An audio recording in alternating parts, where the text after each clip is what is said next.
Good morning, good afternoon, not good morning, good afternoon, everyone. Welcome back. Day 3 of Lakshmi codes.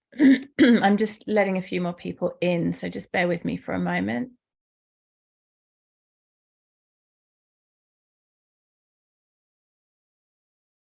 Beautiful. Thank you once again for joining me this afternoon.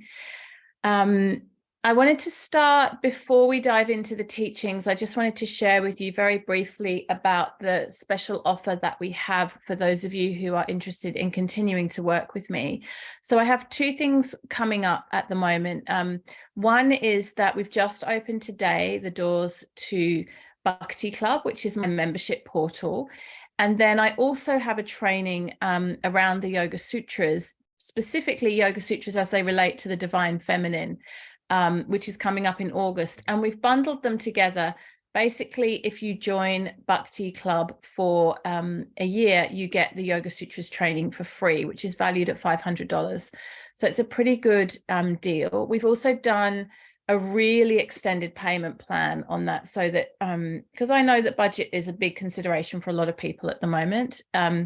So we've made it really affordable with a very extended payment plan. So if you're interested in continuing to study philosophy with me and dive into these divine feminine teachings, then that offer is available. And I'll be sending you email to kind of, give you all the details of that. In Bhakti Club in the coming weeks, we've got some really juicy stuff planned. Particularly, I just confirmed this afternoon that my friends at Krishna Kirtan Music, who are the most extraordinary devotional singers and musicians, will be actually joining us inside Bhakti Club in the month of August. So we're going to do a couple of live sessions with them. It's just going to be phenomenal. Shri, who is my dear friend, who is the lead singer in Krishna Kirtan Music, has been a devotee of Krishna for decades. She's incredibly knowledgeable. She has so much to share. And she's also a very, very accomplished musician. So there'll be a lot more of the bhakti, the devotional element, coming up inside Bhakti Club in in August. And then in September, we're doing something completely different, and we're focusing on finances. And I've got a financial empowerment coach coming in to do a session, and also my dear friend Sarah McGann, who many of you know and have worked with, to do some energy clearing around money stuff. So 2 quite different months, but with a lot of juicy content. And then, of course, if you're signing up now, you'll also get Yoga Sutras too. One of the things I do want to emphasize about all of that, again, before we jump into the Lakshmi teachings, is that they're all offerings that involve joining me live. Like, I'm moving away from delivering lots of content that you have to consume on your own in your own time, because I know how challenging that is for so many people. I know even for myself how challenging that can be. So more and more in my work, I'm wanting to share things that you can actually jump in and join me live in real time. Of course, the recordings are provided if you want recordings, but for Bhakti Club and for Yoga Sutras, it's really about being with me in person, like we are now, in real time, and learning in the moment, because I think that works much more in accordance with our lives these days. I wanted to share with you, I actually wasn't planning on sharing this today, but it was so serendipitous. I wanted to share it with you. So I just got today, they've just come out, these oracle cards from Megan Waterston. So if those of you who are in Bhakti Club, and I know quite a few of you watching this are already in Bhakti Club, last month we did Mary Magdalene and the Rose, and we did this whole kind of beautiful esoteric month around the teachings of Mary Magdalene and the Rose. And it was very healing, particularly for women who have come from a Catholic background and perhaps had a little bit of some challenges in their relationship to Christianity.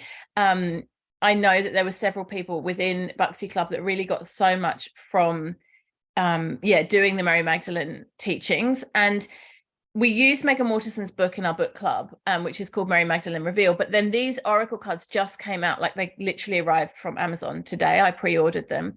They're so beautiful. I've been playing with them all afternoon. So I'm not an affiliate or anything like that, but I'm definitely recommending these. And I'll post them up in the Lakshmi Codes portal, so you can find them if you don't know what I'm talking about.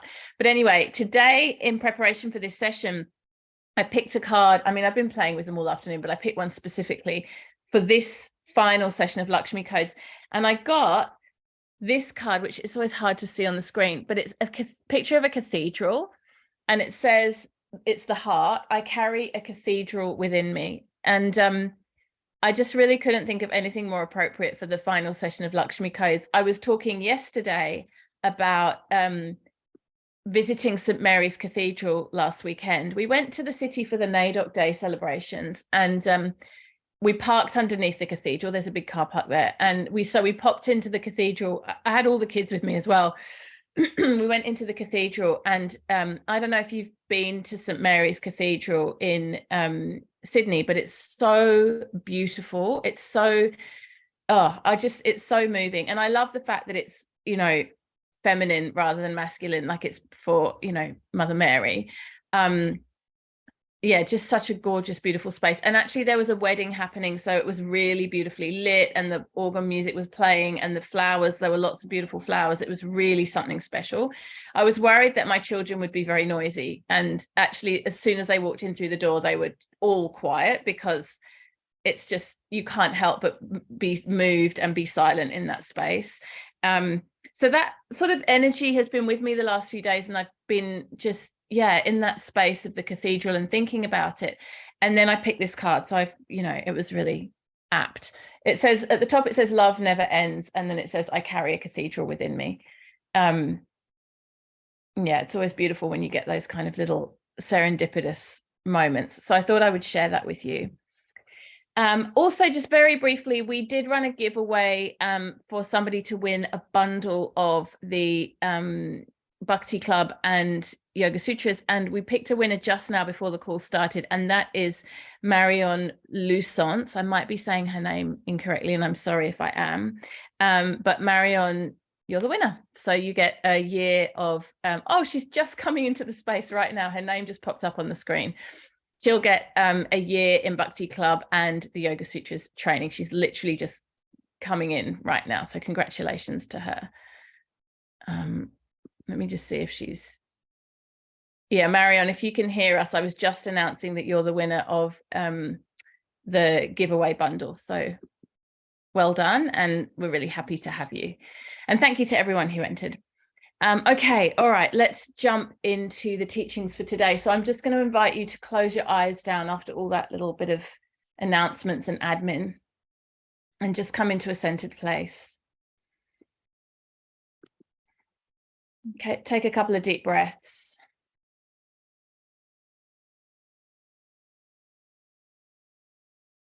Place your hands on your heart, palms facing in, like you're holding your own heart. Let the breath deepen. Relax your face and relax your jaw. And notice what's present in the energetic center of your heart.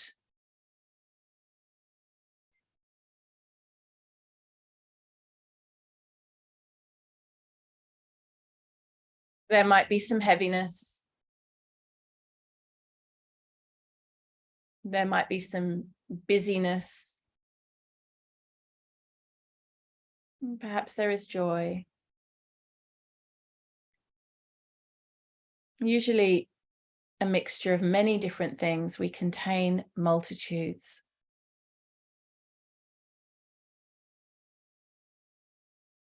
And I want you to take a few really deep, full breaths into your hands, into your heart space.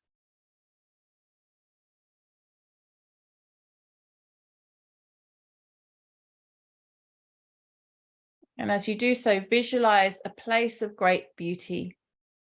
For me, I'm definitely holding that image of the cathedral in my heart and in my mind today.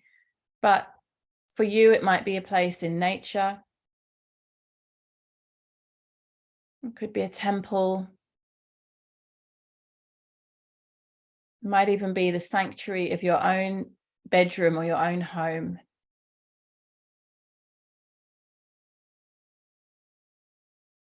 Anchor into the peace and the beauty of this place. What does it feel like?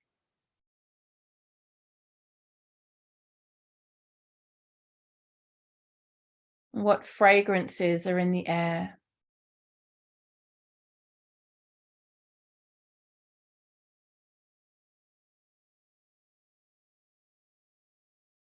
What sensations fill your body in this sacred place?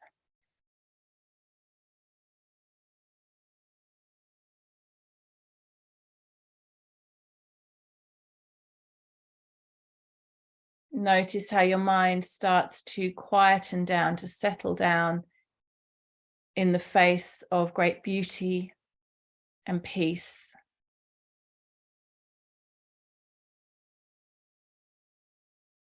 There's nothing to do. There's nowhere else to be.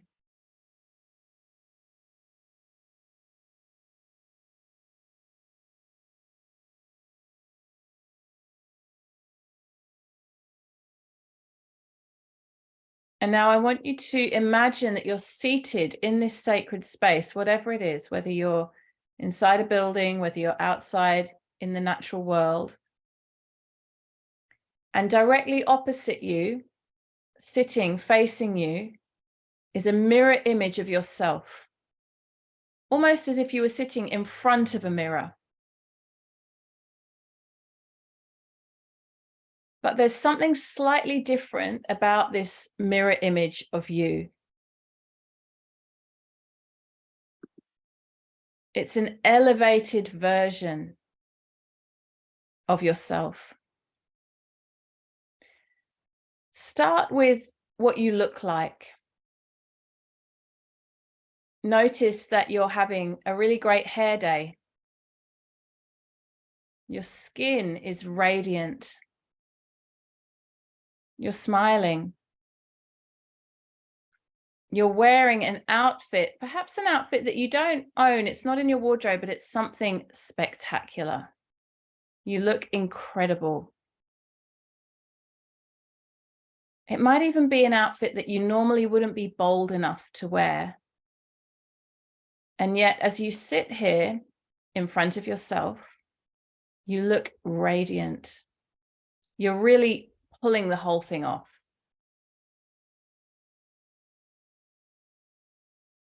And now look at the space around yourself. And you might even see some golden light, some sparkles of moon dust or glitter. This version of you is iridescent. It's a little bit illuminated.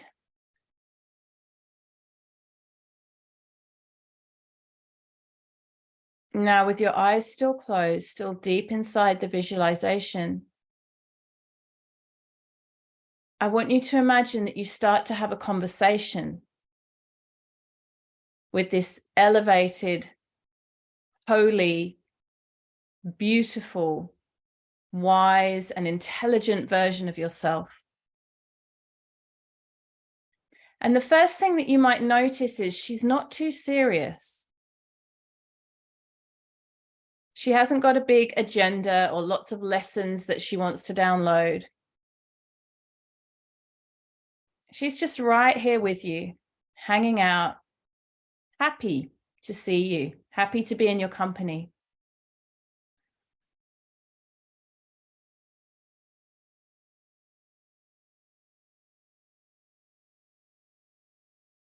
She seems genuinely interested in how you're doing.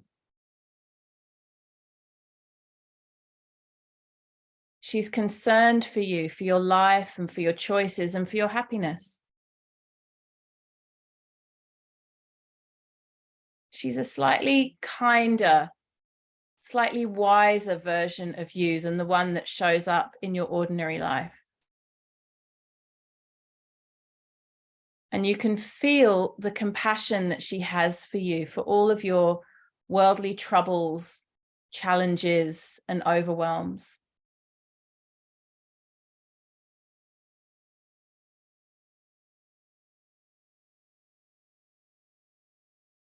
You also have the feeling that she sees through all the mundane details and really just gets the essence of who you are.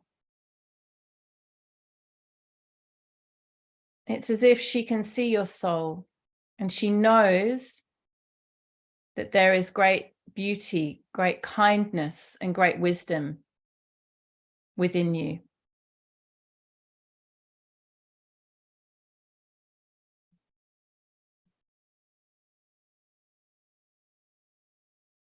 Maybe she has some advice for you. Maybe she has some words of wisdom that she would like to share. But again, not too serious, not too judgy. She's certainly not on a pedestal.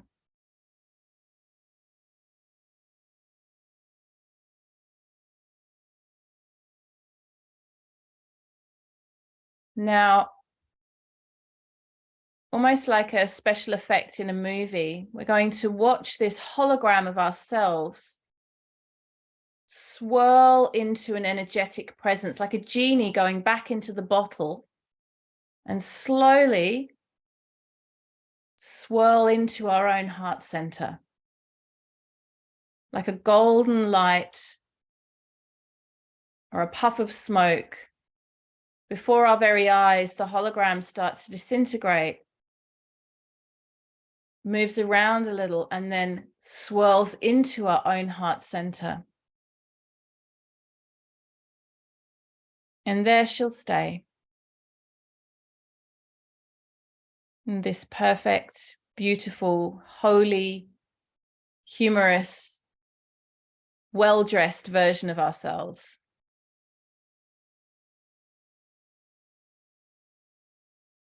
The goddess in all her complexity and all her glory.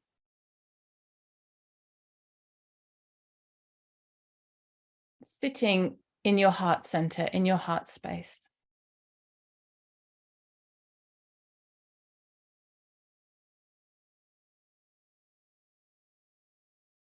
Bring the palms of your hands together in front of your heart. And gently bow your head and slowly open your eyes. Bring your awareness back into the space.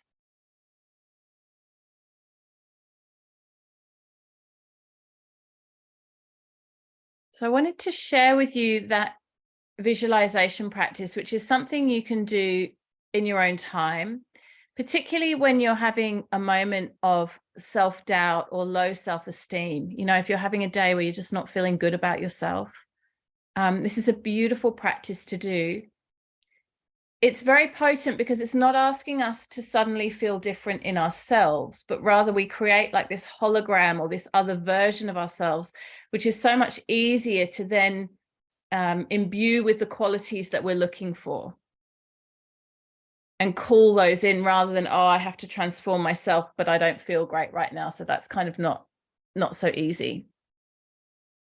And I wanted to share with you a few more of the qualities of Lakshmi, or the goddess, this afternoon. And I really wanted to do it in the context of this visualization around ourselves that comes with no judgment and without like a long list of changes that we have to make. The last thing I want you to feel at the end of this session is, okay, I have to go away and do 20 different things to become a better person. Like, that's really not the message of the goddess. The message is, you already are that. It's already within you. And also there's a lightness and a humor there. Always, in like any really great spiritual teacher, any really great guru, and the word guru literally just means remover of darkness. That's what that word means. Always has a lightness, always has a sense of humor. And when things get really, really heavy and sticky and kind of like weighed down, it's not, we've lost the essence of what these teachings are all about. So I want you to remember that. And also that it's okay to be a little bit frivolous, right? Like, if you care about things like what you look like, which most of us do, then why not add those details in? When we look at the image of Lakshmi and how she's adorned and how she's, you know, depicted, so often there's so much beauty there. There's so much like femininity. There's beautiful flowers, there's beautiful clothing. She's garlanded, like you can imagine that she would smell really gorgeous. So these details are part of the feminine, and it's okay to be interested in that stuff. It's not spiritual to care about the physical form and the aesthetic of something. And this is why when we create our altar spaces in our home, our sacred spaces, we pay mind to the details of something looking nice, smelling nice, being really appealing to our senses. In fact, one of the ways in Lakshmi Tantra, the scripture that we've been studying over the last 3 days, one of the ways that it's described that we can honor the goddess and worship the goddess is through creating beauty. I'll always remember, some of you have heard me tell this story before, but it's like deeply embedded in my heart. One of the times I was traveling in India, and I was in a very, very poor area, like really, just a lot of poverty. And I was walking through like a slum, pretty much like a, shanty town where lots of people were living kind of under tarpaulins and, makeshift homes and camping out, that kind of thing. A lot of poverty. And I remember seeing one particular shelter where a woman had set up, and I knew it was a woman because she was there. I saw her. She'd set up like a tarp, and she'd set up like, a little small cooking area and very humble living conditions. And then more than half of her space was an altar. It was a sacred space. She'd put pictures, she'd put candles, she'd put flowers. I'll see if I can find, I took a photo with her permission. If I can dig the photo up, I'll send it to you guys and you can see it. It's so precious to see how someone living in such difficult, like squalor, living in like, really difficult conditions, no running water, no real shelter, no electricity, no conveniences, and yet she's created beauty. She's focused on devotion and the creation of something beautiful, something that elevates. And this is really one of the ways in which we can truly remember and honor the goddess. So in the scriptures, we're reminded, and this is where we come to the ritual element of how to practice worshipping or devoting to the goddess. We're reminded in the scriptures that we want to align ourselves with sattvic teachings and practices. So you probably are familiar that there are 3 different modes of being in the yogic teachings: sattva, rajas, and tamas. Tamas is the mode of darkness, and it comes with everything that is heavy, toxic, overbearing, icky, sickness, dysfunction, and laziness, to apathy. These are qualities of tamas. And then we have rajas, which is the quality of busyness and action. And most of us spend most of our lives in rajas. We are on the hamster wheel. We're busy. We're engaged in the activities of life. And there's nothing wrong with rajas. Rajas is part of human nature. Rajas happens when we are attending to the busyness of our lives, paying bills, getting up in the morning, eating food, interacting with our families, watching TV, cleaning, washing. All these just regular, mundane, everyday life activities are the rajasic. Working often. I'll write the 3 gunas in the chat for those of you who aren't familiar, just so that you can have a visual reference for those words. So that's rajas, the mode of busyness, sometimes called the mode of passion, which I think is not a great translation. It's a very confusing translation. It's really about busy activity. That's rajas, and fairly neutral, nothing too toxic and bad, but also not really uplifting us, just life. And then we have sattva, and sattva is to be aligned with that which is truly wholesome, nourishing, uplifting, of great value and service, and warms our own hearts. So that vision that we saw in front of us, the hologram of ourselves, that was the sattvic version of ourselves. And we literally called that sattvic version of ourselves into being through our capacity to visualize. And you are powerful enough to do this. You have enormous faculty and capacity through your human form to work with the pranamaya kosha, that means your energy body, and to literally transform the way that you're feeling and the way that you're functioning in any given moment. You can elevate yourself from rajas, from the mode of busy, mundane activity, into the mode of sattva by purely engaging with your energy body. And that hologram that we created in our mind's eye, that vision, is actually the vision of you in sattva. And that's all it takes. You don't have to change any of your external situation. You might be having a really bad day. You might be having an argument with someone. You might be overwhelmed with pressure and stress. And you can sit in that moment and choose the energy of yourself in sattva. You know, yesterday we spoke a lot about seeing the highest in others, and particularly seeing the highest in others when we were frustrated or irritated by them. And this practice of seeing yourself in sattva is what will enable you to do that, to see others in their highest state. Has nothing to do with the other person. And sometimes that other person might be really in the wrong. They might be displaying quite dysfunctional or toxic behavior. You will never be able to change that. That's not your job. That's their job. Your role, your job is to moderate and regulate how you come into that situation. And you can do that by calling yourself into sattva. And this is the really important point. This is the key point I want to make today. You don't do that through willpower and through discipline and through sheer force. It doesn't happen like that. It happens through magic. It happens through energy. And this is the feminine, right? The masculine, the God, the male, the patriarchal focus is force, effort, pressure. It's linear, and it just makes things happen through sheer will, right?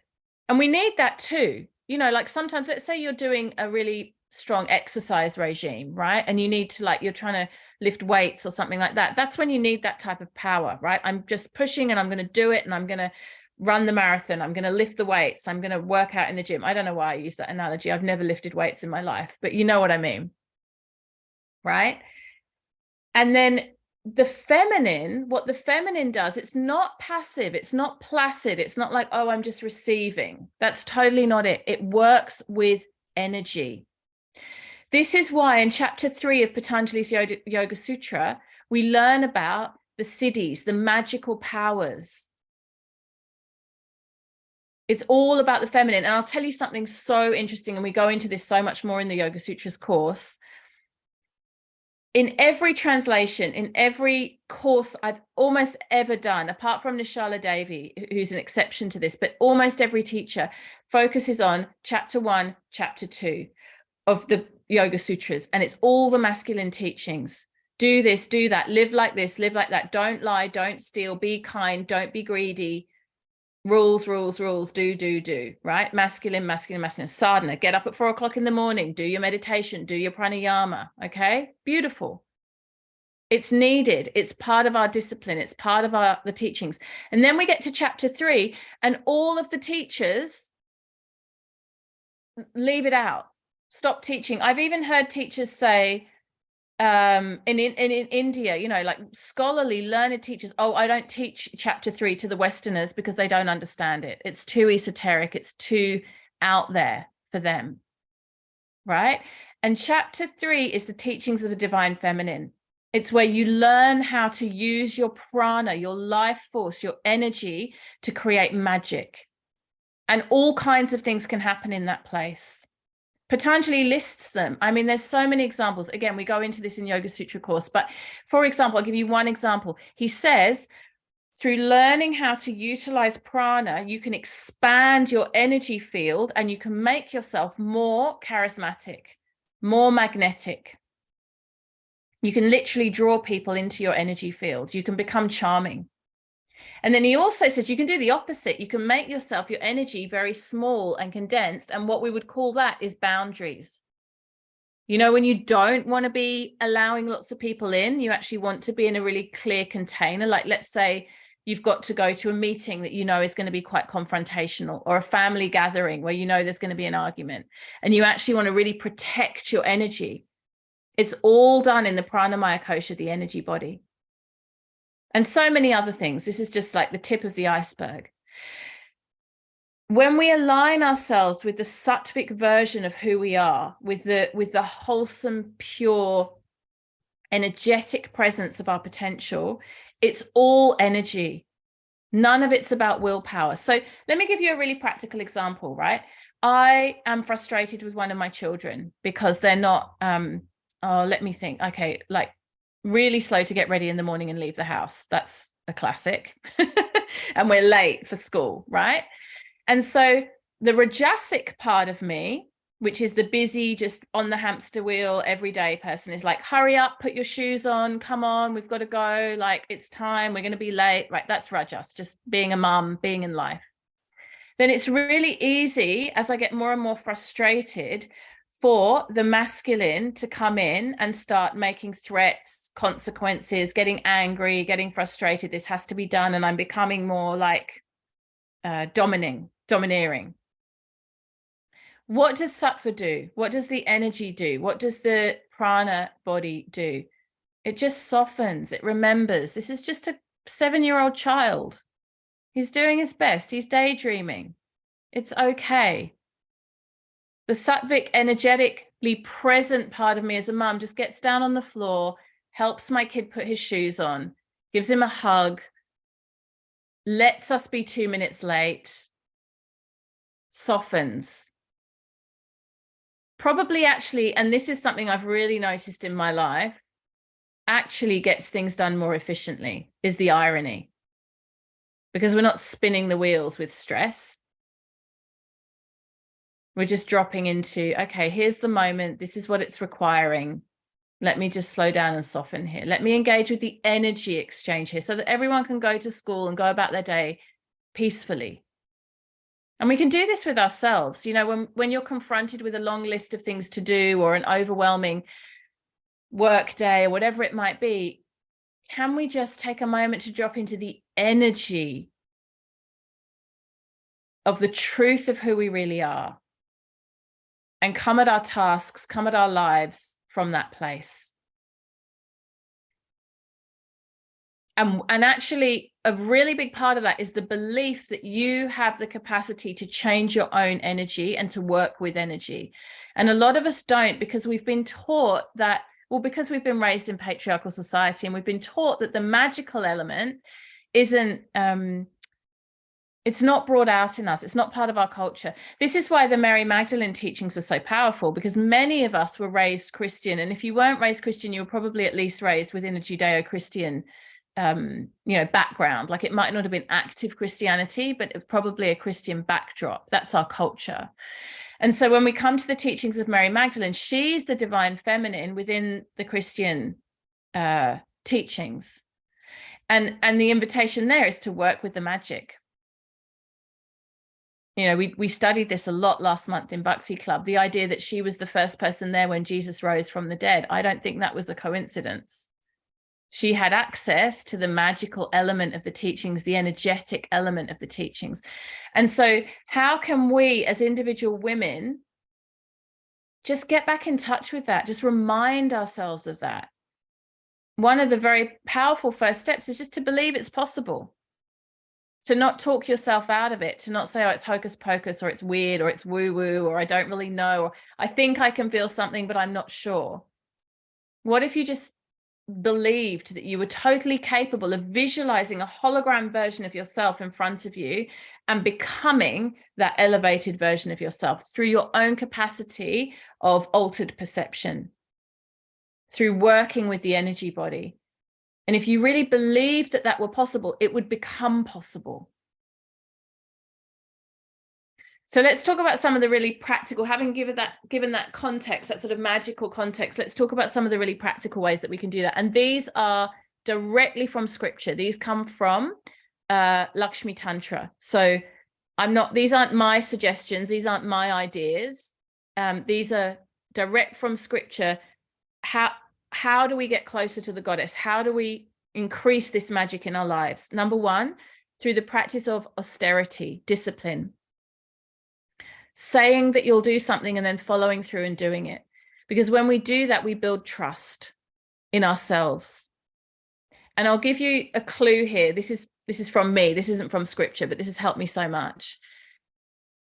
It's much better to not say that you're going to do it and then not do it than set yourself up with a list of 1 billion things and then feel like you're failing.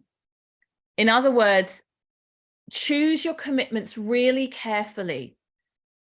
Don't set yourself up with a list of 20 goals and then feel crappy because you've only achieved 2 of them. Choose one thing and then absolutely commit to it.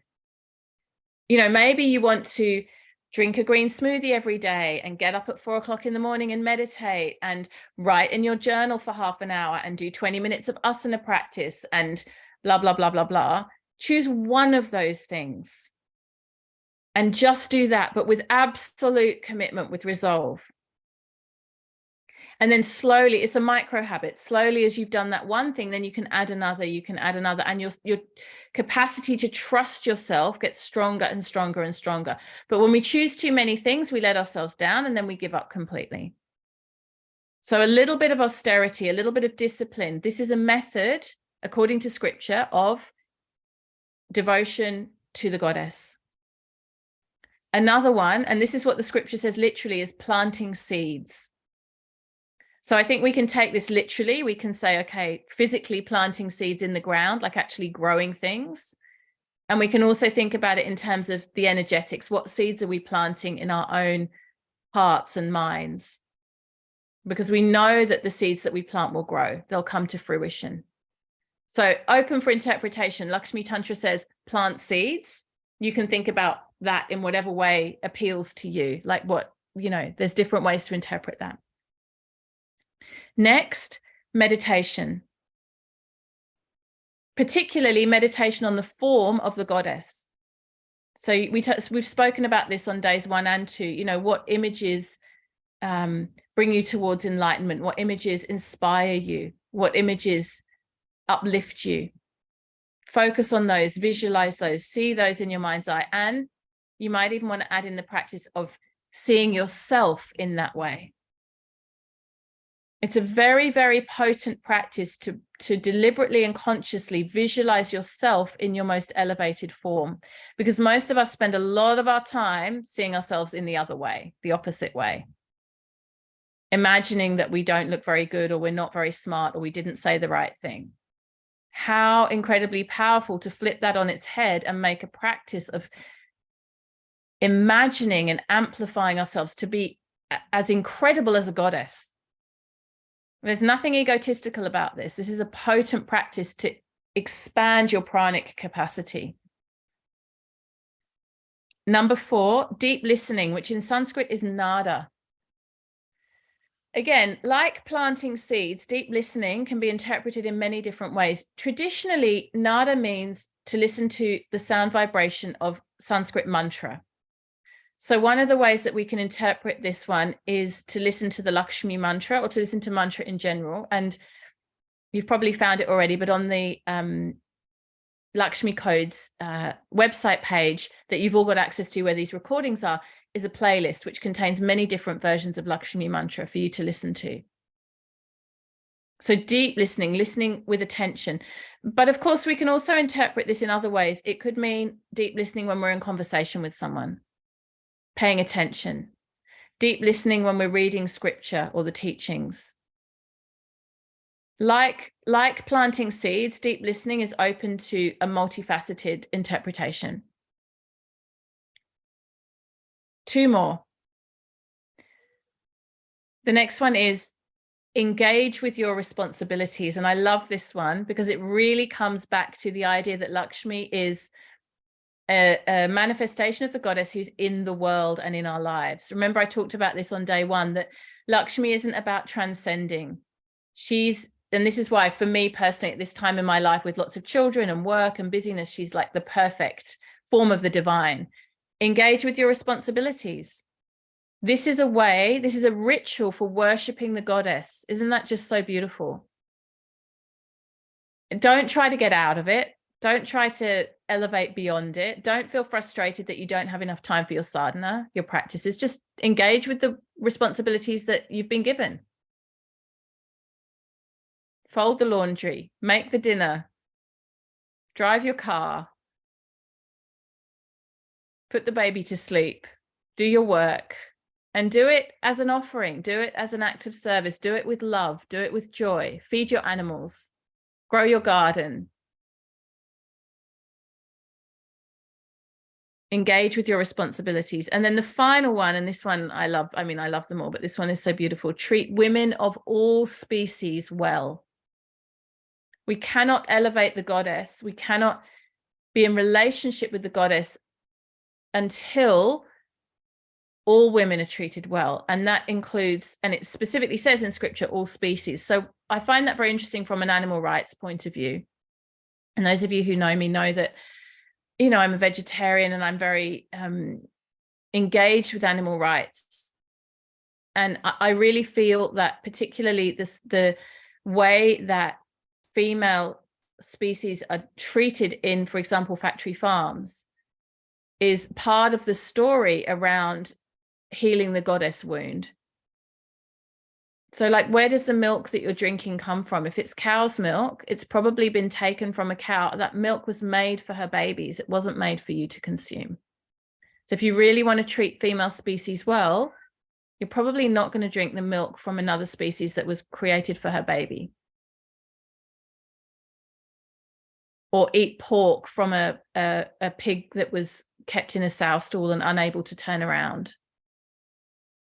Because according to these scriptures, those animal beings are holy beings, the same as we are. And if we treat them with disregard and treat them as less than, then we're actually violating the teachings of the goddess. So let me go through that list one more time, and then I'll open up for questions. Practicing austerities, discipline, planting seeds, meditating, deep listening, engaging with your responsibilities, and treating women of all species well. Such beautiful teachings. Let's open up. Does anyone have a question, a comment, anything you'd like to share? Anything that you'd like to ask me? You can either unmute and speak up, or you can write in the chat. Someone is asking about the tendency to sort of ignore the more esoteric part of the teachings, and asking, do I think that's because it's too far out for people? And I think, yeah, I do actually think that. I think that often the more kind of esoteric or like mystical teachings have been slowly over time really eroded in our culture. And it's very specific to Western Judeo-Christian culture. Like if we go to almost any other culture in the world, these divine feminine or more magical, mystical teachings are still very much alive.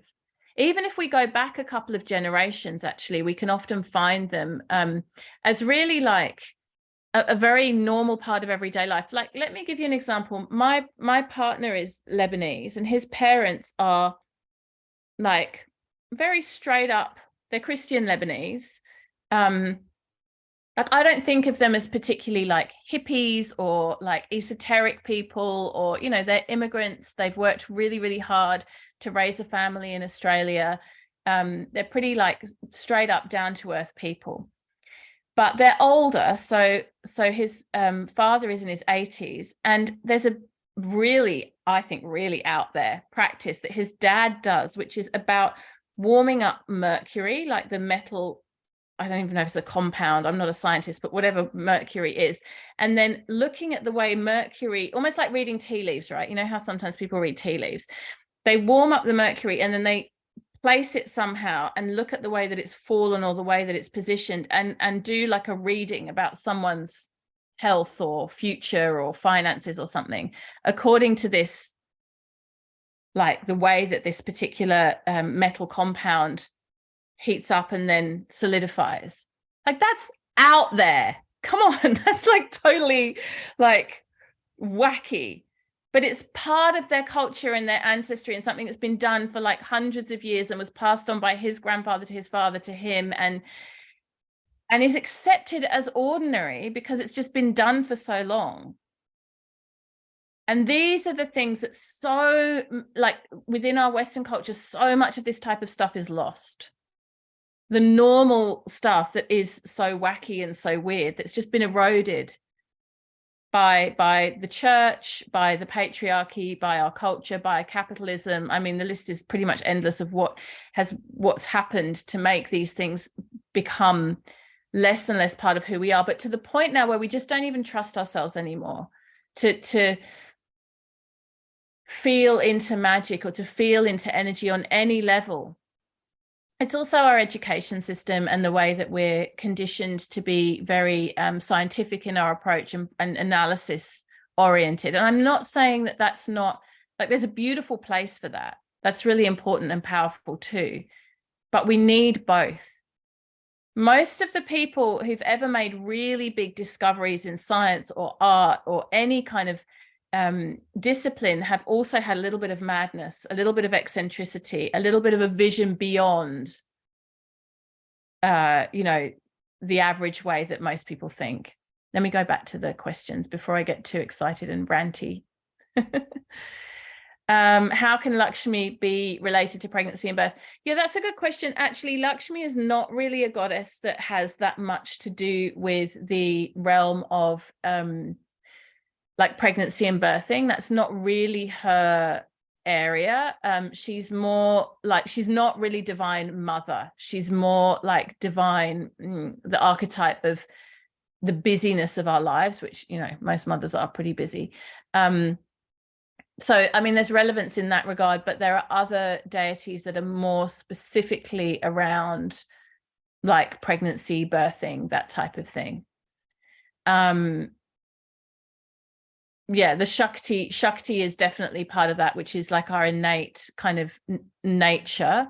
And then in birthing itself, like actually the act of giving birth, labor, I would always say Kali, because you need a lot of power and strength and like ferociousness to birth a baby.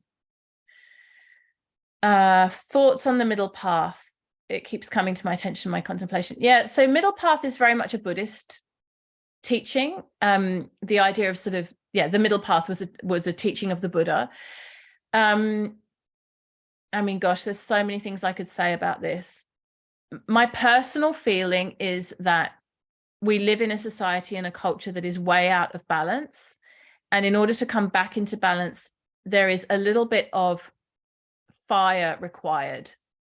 So middle path, in my experience, can sometimes be a little bit of an excuse to be placid and conformist.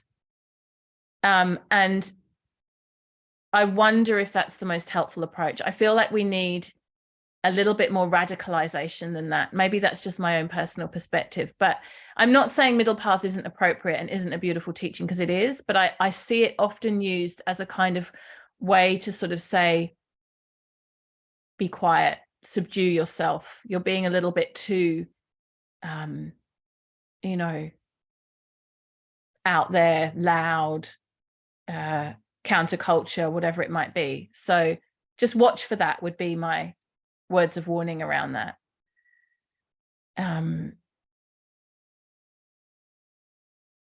Yeah, like on the fence, exactly. Like not really committing to a position. Beautiful. I think that's it. I hope this was helpful. I've really enjoyed teaching it. One of the overriding feelings that I've had in the last few days sharing this with you is that I haven't had enough time to go as deep as I've wanted to. So I hope that you got a lot from it. I'm going to add a couple more notes into the Lakshmi Codes page. So where these recordings are being uploaded, I'll add the quote from Marianne Williamson that I read out yesterday, because a couple of you asked for that. So I'll make sure that goes up there. And a couple of other resources and things that I've mentioned. So if you're wanting more, I'll include the Mary Magdalene cards as well, and I'll pop in a reading list too. There's a couple of books. I mean, I could give you a reading list as long as your arm, but I'll choose a couple of highlights. So do go back to that page, even if you've attended every session. there'll be some bits coming over in the next 24 hours onto that page, a few more resources. And as I said yesterday, I'm always here. If you have questions or you want more, please reach out, because it's my great joy to be able to share these teachings with you. And I really hope to see some of you inside Bhakti Club. I know that some of you listening and watching are already with us in Bhakti Club, and it's so wonderful to have you as part of that community. But for those of you who aren't, I really hope that you'll join us, because yeah, there's going to be a whole lot more of this, and particularly in August as we dive into the Krishna teachings and the devotional element of chanting kirtan. I know that's going to be a really beautiful month. Thank you so much, ladies. Thank you for being here with me. And please stay in contact. Please stay connected. Namaste.